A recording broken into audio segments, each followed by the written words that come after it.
Hello students, आज हम आपके सामने कक्षा 8 के पाठ 10 शतबुद्धि सहस्र बुद्धि कथा को लेकर उपस्थित हुए हैं। इस कथा के माध्यम से यही बताने का प्रयास किया गया है कि हमें कभी भी अपनी बुद्धि पर अत्यधिक घमंड नहीं करना चाहिए। हमें इतना अधिक अहंकार नहीं करना चाहिए कि अगर कोई हमें सलाह दे रहा है, कोई हमें सुझाव दे रहा है, तो हम अपनी बुद्धि पर घमंड करते हुए उसको न माने। हमें दूसरों की बात को भी उतना ही महत्व देना चाहिए और शांतिपूर्वक ये सोचना चाहिए कि जो हम सोच रहे हैं या फिर जो दूसरा व्यक्ति कोई भी जो सलाह दे रहा है, उन दोनों में से उचित कौन सी है और उसी रास्ते पर हमें चलना चाहिए। इस पाठ में शतबुद्धि और सहस्र बुद्धि ने अपने मित्र की बात नहीं मानी और अपने जीवन से हाथ धो बैठे। तो आइए पाठ का अध्ययन प्रारंभ करते हैं। दशमः पाठ है, दशमः 10वां पाठ है। पाठ 10वां पाठ शतबुद्धि सहस्त्र बुद्धि कथा। शतबुद्धि यानी 100 बुद्धि वाली, सहस्त्र यानी हजार, हजार बुद्धि वाली, यानी कि शतबुद्धि और सहस्त्र बुद्धि नामक दो मछलियों की कथा इस पाठ में दिखाई गई है, जिनका एक बुद्धि नाम का एक मेढक होता है। दोनों मछलियों को ये घमंड था कि मैं तो शतबुद्धि हूँ, दूसरी को घमंड था कि मेरे पास तो सहस्त्र बुद्धि है, यानी 1000 गुना ज़्यादा बुद्धि है। तो ये मेढक तो एक बुद्धि वाला है, तो इसकी बात हम क्यों माने। और अपने मित्र मेढक की बात न मानकर वो दोनों संकट में पड़ गई। इसी कथा को इस पाठ में बताया गया है। तो आइए पाठ पढ़ना शुरू करते हैं।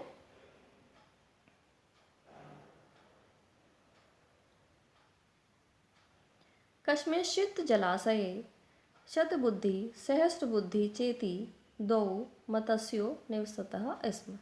कस्मिंश्चित् किसी जलाशय, जलाशय में, शतबुद्धि 100 बुद्धि, सहस्रबुद्धिश्च इति और सहस्रबुद्धि इति इस नाम वाली दो मत्स्यौ, दो मछलियाँ, निवसतः इसमें निवास करती थी।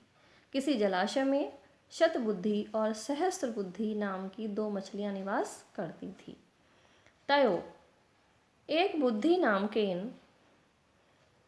मंडूकेन मित्रता अभवत। तयो उन दोनों की, एक बुद्धि नाम केन, एक बुद्धि नामक, मंडूकेन मेंढक से मित्रता अभवत, मित्रता हो गई। स्टूडेंट्स, हमने आपको पहले भी बताया था कि संस्कृत में अगर एस के वर्ण की तरह से कोई अक्षर आपको लिखा हुआ दिखाई देता है तो ये इसको हम अ के रूप में पढ़ते हैं और संस्कृत में इसको अवग्रह अ कहा जाता है। इसलिए यहाँ पर पढ़ा जाएगा मित्रता अभवत। तो आइए अर्थ देख लेते हैं। तयो उन दोनों की, एक बुद्धि नाम के, एक बुद्धि नाम वाले मंडूकेन मेंढक से मित्रता अभवत, मित्रता हो गई। कदाचित् जालहस्तः धीवरः तं जलाशयम् उपागतः। कदाचित यानी कभी,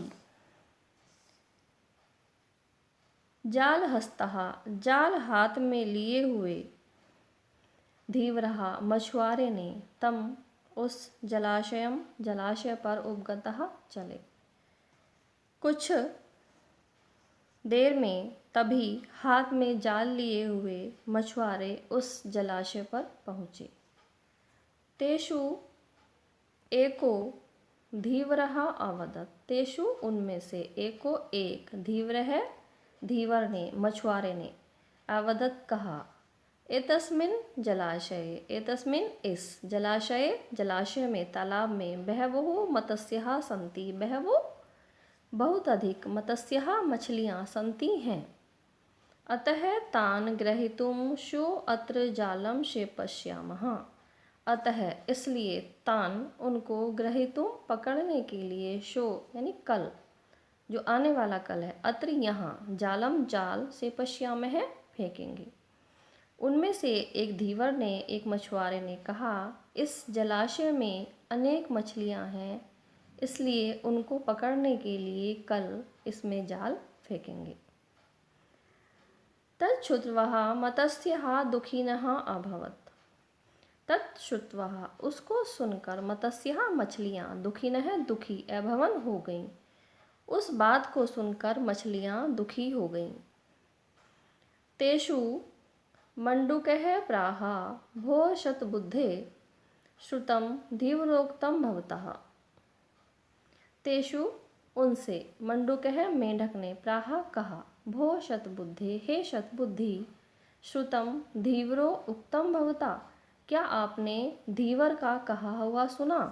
ततः किम कर्तव्यम तब हमें क्या करना चाहिए। पलायनम अवष्टंभो वा अथवा पलायन करना चाहिए। सहस्त्र बुद्धि ही अवदत् सहस्त्र बुद्धि ने अवदत् कहा मित्र माँ भैषी मित्र ऐसा मत कहो। केवलम वचन श्रवणात् एव न भेतव्यम केवलम केवल वचन श्रवणात् एव वचन के सुनने से ही न भेतव्यम नहीं डरना चाहिए। जब मेंढक ने मछुआरे की बात सुनी तब उन्होंने अपने मित्रों से मछलियों से कहा तेषु मंडूकः प्राह उस मेंढक ने कहा भो शतबुद्धे हे शतबुद्धि श्रुतम धीवरोक्तम भवता आप लोगों ने धीवर की बात सुनी है। ततः किम कर्तव्यम तब हमें क्या करना चाहिए।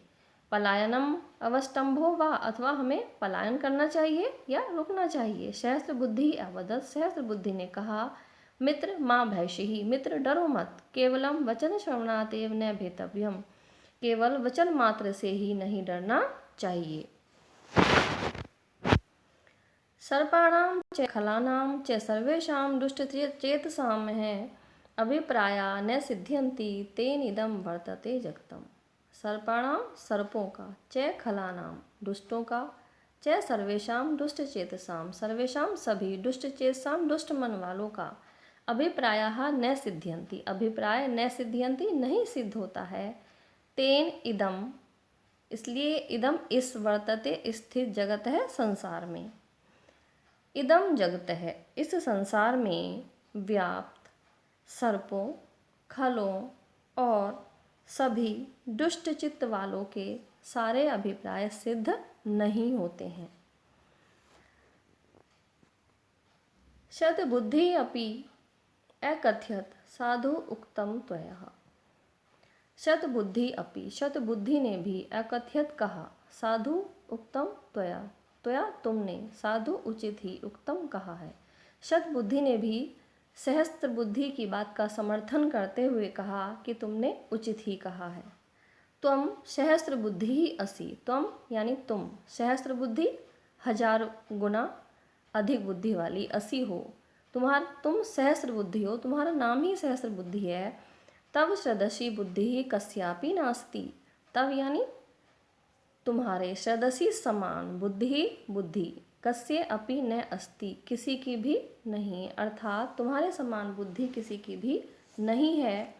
वचन मात्रेण स्व जन्म स्थानम न त्याज्यम वचन मात्र से ही स्व अपना जन्म स्थान न नहीं त्याज्यम त्यागना चाहिए कि केवल दूसरों के वचन मात्र से ही या दूसरों की बातें सुनने से ही अपना जन्म स्थान नहीं त्यागना चाहिए।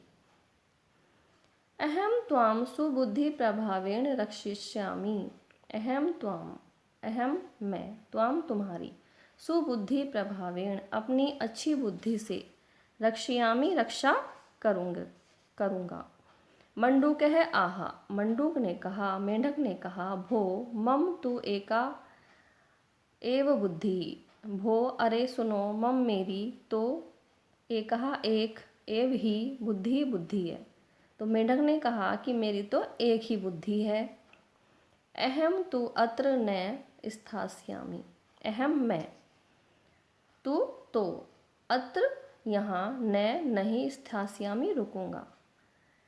जब शतबुद्धि और सहस्त्र बुद्धि ने उनसे मेंढक से कहा कि मैं अपनी बुद्धि के प्रभाव से तुम्हारी रक्षा करूंगी तब मेंढक ने उनसे कहा कि भाई मेरी तो एक ही बुद्धि है मैं तो यहाँ नहीं रुकूंगा मेरी तो एक बुद्धि यही कहती है कि मुझे यहाँ से चले जाना चाहिए। अनयम जलाशयम गमिष्यामि अनियम यानी दूसरे जलाशयम तालाब में गमिष्यामि चला जाऊंगा मैं तो दूसरे तालाब में चला जाऊंगा। एवं उक्तवा सह अन्य जलाशयम गतः एवं उक्तवा संधि हो जाएगी यहाँ पर, एवं अलग हो जाएगा, उक्त्वा अलग हो जाएगा। एवं इस प्रकार उक्त्वा कहकर सह वह अन्य जलाशयम दूसरे जलाशय में गतः चला गया। ततः प्रभाते धीवरई आगत्य जाल मध्ये मत्स्य कूर्ममण्डूक कर्कटादकयो निगृहीता।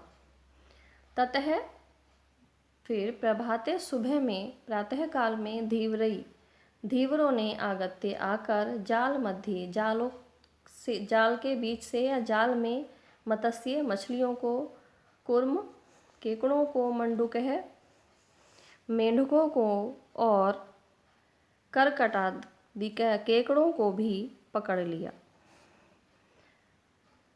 ततः इसके बाद सवेरे प्रभाते सवेरे मछुआरों ने आगत्य आकर बीच में जाल डालकर मछलियों को, मत्स्य मछलियों को, कूर्म कछुओं को, मंडूक मेंढकों को, कर्कट केकड़ों आदि को निगृहीता पकड़ लिया।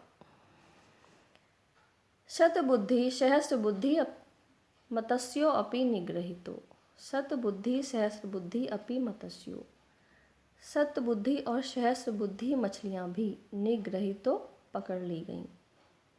अपराह्न काले सुखम गच्छत्सु धीवरेषु एकस्य शिरसि आरोपितं शतबुद्धिम् अपरस्य हस्ते प्रलम्बमानं सहस्रबुद्धिं चालोक्य मंडूकः स्वपत्नीं कथयत्। अपराह्ने यानी दोपहर में, सुखम गच्छत्सु सुखपूर्वक, गच्छतु जाते हुए, धीवरेषु धीवरों में, मछुआरों में, एकस्य शिरसि एक के सिर पर अर्थात कंधे पर, आरोपितम रखी हुई, शतबुद्धि सतबुद्धि को, अपरस्य हस्ते अपरस्य दूसरे के, हस्ते हाथ में, प्रलम्बमानम लटकती हुई, सहस्रबुद्धिम सहस्रबुद्धि को, आलोक्य देखकर, मंडूकः मेंढक ने, स्वपत्नी अकथयत अपनी पत्नी से कहा।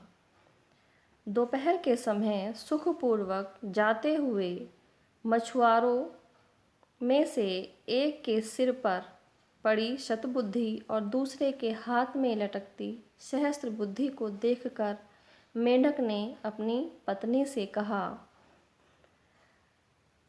शतबुद्धि शिरस्थो अयम लंबते च सहस्रधिः एक बुद्धिर अहम भद्रे क्रीडामि विमले जले। हे भद्रे, भद्रे उसने अपनी पत्नी के लिए कहा है, शतबुद्धि शिरस्थो अयम, यह शतबुद्धि शिरस्थो सिर पर स्थित है, लंबते च सहस्रधि, धी यानी बुद्धि, और सहस्र बुद्धि लटक रही है। हे भद्रे, एक बुद्धि अहम मैं एक बुद्धि, क्रीडामी खेल रहा हूँ, क्रीड़ा कर रहा हूँ, विमले जले स्वच्छ जल में। हे भद्रे, मैं एक बुद्धि स्वस्थ जल में क्रीड़ा कर रहा हूँ। इस कहानी से हमें यही शिक्षा मिलती है कि हमें कभी कभी दूसरों की सलाह पर भी ध्यान देना चाहिए। यह आवश्यक नहीं है कि सदैव हमारी बुद्धि जो कहे वह उचित हो, सामने वाला भी कभी कभी सही बात कह देता है, तो हमें विचार विमर्श पूर्वक ही सही निर्णय लेना चाहिए, तभी हम अपने जीवन में सफलता से आगे बढ़ पाएंगे और अपने जीवन की तथा दूसरों की रक्षा कर पाएंगे।